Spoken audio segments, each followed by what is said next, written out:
Hey guys, it's Thursday, April 14th, and today we're going to be reading from Judges chapter 17 and 18, Psalm 21, and also starting the book of Acts with Acts chapter 1. I want to look at the narrative in chapters 17 and 18 here in Judges. We're nearing the end of Judges, and I want to look at this narrative. It's kind of cool how it goes along, the way that the author wrote this. But I want to look at the life of Micah. This is not the Micah that wrote a prophet who wrote a book. This is a bad guy, really, and who wants to appear that he loves God or serves God and kind of makes his own way.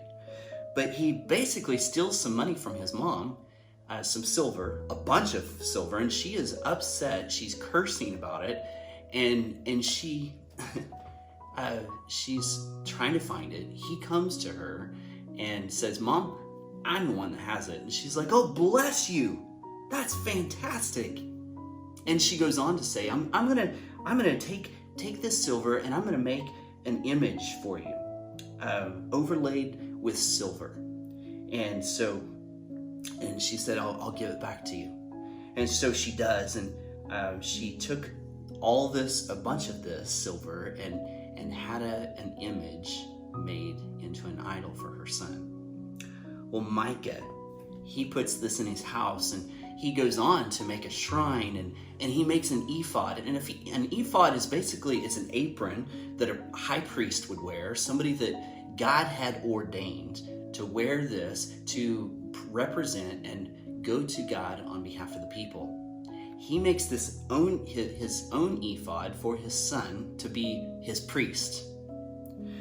And so there's all kinds of craziness going on here.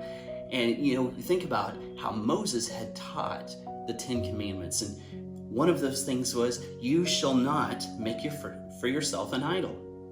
And so we see this terrible thing going on. We see how it goes on. He says, in those days, Israel had no king. Everyone did as they saw fit.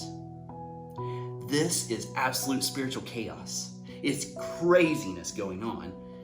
He's making for himself. Have you ever been in a room with just chaos going on? Maybe it's a group of adults, maybe it's kids.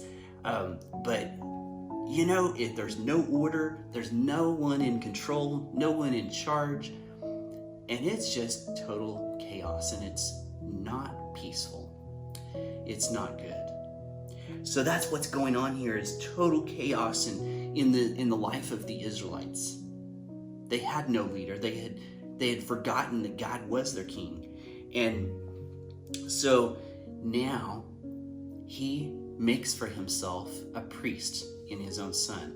And then, knock on the door, a Levite comes to Micah's door, and he finds out that he's a Levite, and he's like, "Hey, come and live with me. I'll pay you to live with me, and I'll pay you to be my priest."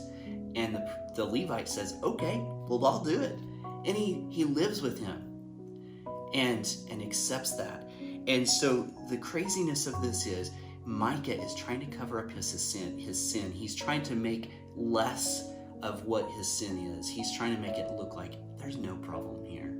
And he hires this guy to be his priest. And when we try to cover up our sin, it doesn't make things better. It actually makes them worse. And so this priest, who should have stopped the chaos, should have stopped all this, he actually joined himself to it. And it's so sad to see that. And so in comes Danites into the story, and they had no king. You remember, the Danites are searching for their inheritance. They want to come in, and they were going to attack this city that looked like they could attack. It was a weak city. And they find that Micah lives here and has his own priest, and he has all these things, and they come in and they take all this from him. More chaos, more craziness, more unorderliness in their lives. And so there's a fight that takes place. They fight with them, and they end up later on in chapter 18, it says they attacked them with the sword and they burned down their city. It's total chaos. And you know what? When God no longer rules in our life, when he is no longer our king, physical might rules. Things like this. Something is going to take over and rule over us. We're going to set up our own rules, and it's going to be chaos. So, if we don't have God as our authority and as our rule, it's not going to be good. It's not going to be something that is edifying or worshiping God. And they were trying to set up their own way of worshiping, and they led this into a corruptness of the worship at Shiloh. And actually, next week we're going to be reading coming into 1 Samuel, and you're going to see that this chaos, and it just gets worse and worse and worse. And finally, Samuel is going to come in, and he is going to say, enough of this chaos. We need to look to God as our king. He is our leader. He is our ruler. And we look to his rules. We look to his commands and decrees. And we think about the chaos that maybe happened in the narrative and the story tomorrow, being Good Friday. We think about Jesus and all the chaos that seemed to happen.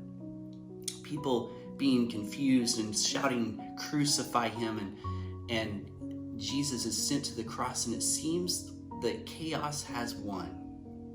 But then Sunday is on its way, and we see that God brings orderliness and stops it by the resurrection and the life of Jesus, overcoming sin and death, a victorious and awesome thing that happened. And I don't know what you're doing, what's going on in your life, but I want you to remember that God is your king. If you're called a disciple, if you call yourself a disciple, he is your king, and you obey him. And remember that Jesus has given you hope. He has given you joy. He has given you everlasting life. And as you make him your king, you follow him. And so I want you to remember that through this weekend as we celebrate the King of Kings and the Lord of Lords rising from the dead to victory. And until we see you, you are sent.